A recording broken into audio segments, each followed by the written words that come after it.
Bonjour à toutes et à tous, c'est Gaëtan de Tradoc, j'espère que vous allez bien et bienvenue pour l'avant-bourse de cette semaine du 1er mai. Donc une semaine qui va être assez mouvementée, on va voir juste après pourquoi avec les différentes annonces. Avant de commencer la vidéo, je voulais vous présenter quelques résultats d'étudiants pour ce mois d'avril qui vient de se terminer. On me pose souvent la question, bah tiens, avec ta formation, quel type de ROI, donc de retour sur investissement, est-ce qu'on peut avoir une fois qu'on maîtrise la méthode, etc. Donc, bah, plutôt que vous donner des chiffres comme ça à l'arrache, à la volée, je vais directement vous montrer des résultats d'étudiants concrets, comme ça vous pouvez vous faire une idée. Nous avons ici donc les résultats d'un premier étudiant qui a fait 4 400 € sur son mois d'avril, avec un capital, il me semble, de 50 60 000 €, donc on va dire 6 7 8% sur son mois, donc une excellente performance. Ensuite, nous avons ce même étudiant qui avait partagé en même temps son mois de mars, avec aussi une très belle performance, donc très régulier, très propre. On peut voir la courbe, ça tire bien vers le haut, pas trop de drawdown, etc. Donc très très très bien mise en œuvre. Et alors, un étudiant différent, ici je vous présente sa courbe du mois d'avril, justement, avec un total de 1 600 € sur son mois. Donc c'est quand même déjà des belles performances d'étudiants qui sont là depuis quand même quelques mois et qui se sont bien entraînés avec la méthode. Je ne suis pas là pour vendre du rêve non plus. Si on veut arriver à ce genre de résultat, bien il faut un minimum de capital et un minimum de pratique, hein. On n'y arrive pas sans travail non plus, mais c'est pour vous montrer que voilà, c'est possible. Il ne faut pas 100% de trade gagnant, d'ailleurs ça n'existe pas. Juste de la rigueur, du respect de la méthode, et la formation sera très très vite remboursée. On va maintenant attaquer avec l'aspect macroéconomie, donc les news de cette semaine. C'est une semaine qui va être assez chargée, il y a quand même tous les taux d'intérêt qui vont être décidés cette semaine, donc ça risque de provoquer de beaux mouvements sur les marchés. Alors je ne sais pas si vous avez un petit peu suivi ces derniers temps, il y a eu encore une histoire avec les bancaires US, avec la First Republic Bank qui a eu un gros problème aussi qui était, on pouvait suivre l'action qui est descendu en quelques semaines de 90%, donc une grosse chute. Et là, on a appris donc très récemment, il y a moins de 24 heures, que la banque était rachetée par JP Morgan. Donc JP Morgan qui sauve la banque, la First Republic Bank, ce qui est quand même plutôt une bonne nouvelle, hein. C'est toujours mieux que ce soit un groupe qui rachète une autre plutôt que d'avoir besoin de l'intervention de la Fed ou des banques centrales. Donc ça, c'est plutôt positif. Et d'ailleurs, on verra juste après que les marchés ont très bien réagi à la news, avec notamment un marché plutôt haussier. Sinon, cette semaine, comme je vous ai dit juste avant, ce qui est très important, ça va être les taux d'intérêt. Donc les taux d'intérêt US seront mercredi à 20 heures. Décision de la Fed sur les taux d'intérêt de 5,25%, donc c'est-à-dire un up de 25 BPS. Alors, qu'est-ce qu'on peut penser de ce up prévu? Eh bien, c'est toujours dans une mesure de combattre l'inflation que ce up sera fait. Maintenant, là où il faut être prudent malgré tout, c'est que les banques US sont fragiles pour certaines en ce moment, et le fait de monter les taux, ce n'est pas bon pour les banques, donc espérons que ça se tienne. Mais je suppose que s'ils augmentent les taux, c'est que c'est en acquis de conscience et qu'il n'y aura pas beaucoup de conséquences derrière. Et donc, jeudi, les taux d'intérêt européens. Donc, on peut voir ici des décisions de la BCE sur les taux d'intérêt à 14h15, précédent 3,50, nouveau 3,75, donc aussi un up de 25 BPS. Donc, à voir un petit peu si les chiffres sont maintenus, étant donné que la présidente Christine Lagarde et certains membres de la BCE parlaient de peut-être monter les taux de 50 BPS, mais peut-être qu'avec les événements récents sur les bancaires, ça va se contenter de 25 BPS.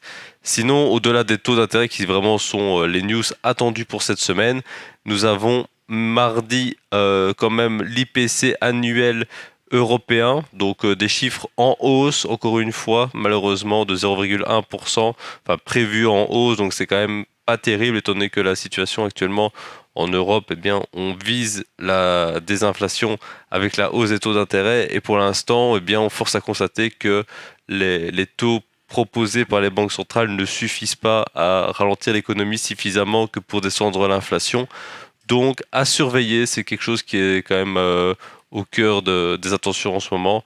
Donc mardi 11 heures, maintenant c'est un chiffre qui est quand même plus ou moins connu, étant donné que l'IPC de tous les pays est sorti la semaine passée. Sinon, le rapport Jolt à 16 heures sur les nouvelles offres d'emploi, l'emploi étant aussi au cœur des débats en ce moment, c'est quelque chose de très suivi. Mercredi, nous avons les PMI, les ADP qui sont des annonces très importantes et alors évidemment la Fed 20h, 20h30 avec le FOMC. Jeudi, principalement des news européennes avec les prêts marginaux, les conférences de la BCE et les discours de la BCE. Et vendredi, journée un peu plus tranquille, mais pas totalement du côté US, avec la NFP, donc la création d'emplois dans le secteur non agricole, qui normalement devrait être en baisse par rapport aux derniers chiffres, étant donné que comme on a vu juste avant, ben, leur but ça va être de diminuer, de ralentir l'emploi afin de ralentir l'économie et donc de diminuer l'inflation. Donc on peut s'attendre, si le chiffre est mauvais mais pas trop, à malgré tout avoir un marché haussier. On va maintenant s'attaquer au graphique et on va commencer par le DAX en 4 heures. Donc le DAX en 4 heures est très fort. On aurait pu regarder aussi le CAC 40 qui surperforme pas mal ces derniers temps. Peut-être pas la dernière semaine, mais en tout cas depuis le début de l'année, il y a une très belle surperformance des marchés européens et plus particulièrement du CAC. Mais ici, on va regarder plutôt le DAX, qui est mon indice de prédilection que je trade tous les matins. Et donc, on peut voir que si on regarde le côté gauche du graphique, ici, on peut voir qu'on a une première descente. Cette première descente, elle était mi-mars, quand il y a eu la faillite de la SVB et le rachat du Crédit Agricole. Ensuite, la situation s'est un peu tassée. Et le marché est fortement remonté suite aux banques qui ont pu rassurer la situation. Ensuite, nous avons eu au niveau de mi-avril ici un début de range, qui a eu malgré tout de grosses impulsions rouges lors des news sur la First Republic Bank, mais très vite ça a été rassuré. Donc on a un marché quand même plutôt haussier. De plus, les résultats d'entreprise, que ce soit US ou européens, étaient quand même plutôt bons.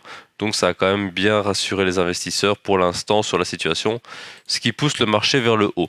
Là, on a quasiment touché les 16 000. 16 000, ce n'est pas encore le point haut historique qui est encore quelques centaines de points au-dessus, mais on est malgré tout très proche du plus haut historique et mon plan va être basé là-dessus. C'est-à-dire que là, vu qu'on a eu ce range pendant tout le mois d'avril, on a eu la cassure, là on a une tentative de pullback à l'achat.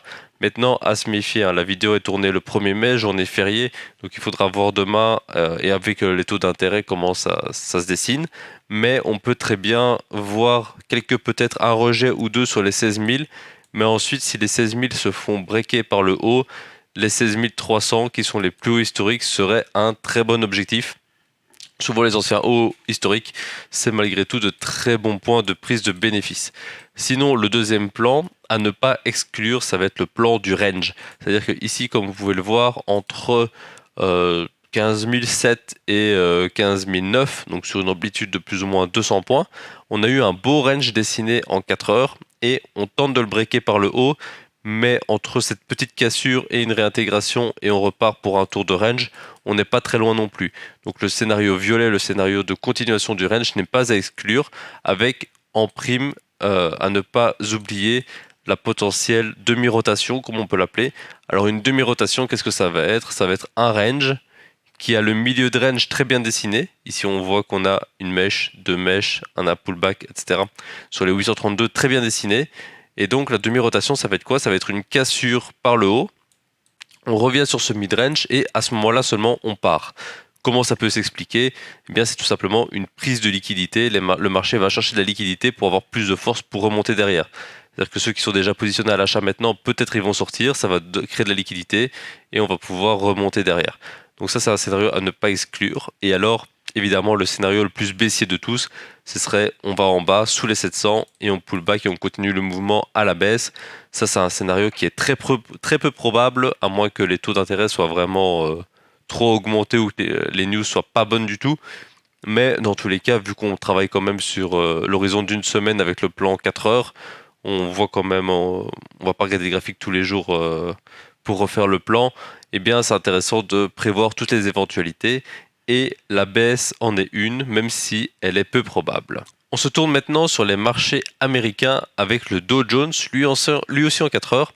Et lui, on peut voir les mouvements vraiment plus exagérés que le marché européen, étant donné qu'il était directement concerné par la First Republic Bank. Donc on peut voir un marché très haussier, plutôt très haussier. Donc ça, c'est la reprise après après la chute de mi-mars des bancaires. Et là, on peut observer un petit mouvement baissier. Enfin, petit mouvement baissier, tout est relatif. On a quand même perdu presque 2% lorsqu'on a eu l'annonce de la First Republic Bank. Ensuite, le marché a été rassuré et on repart fortement à l'achat. Maintenant, si vous regardez un petit peu le chartisme, qu'est-ce que vous voyez?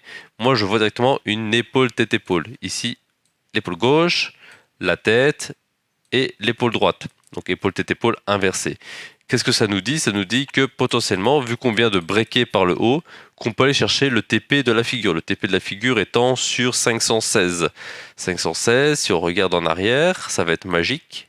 Hop, pile poil la mèche du début de la chute du 14 février. Donc ce serait un excellent point de TP pour le mouvement haussier actuel.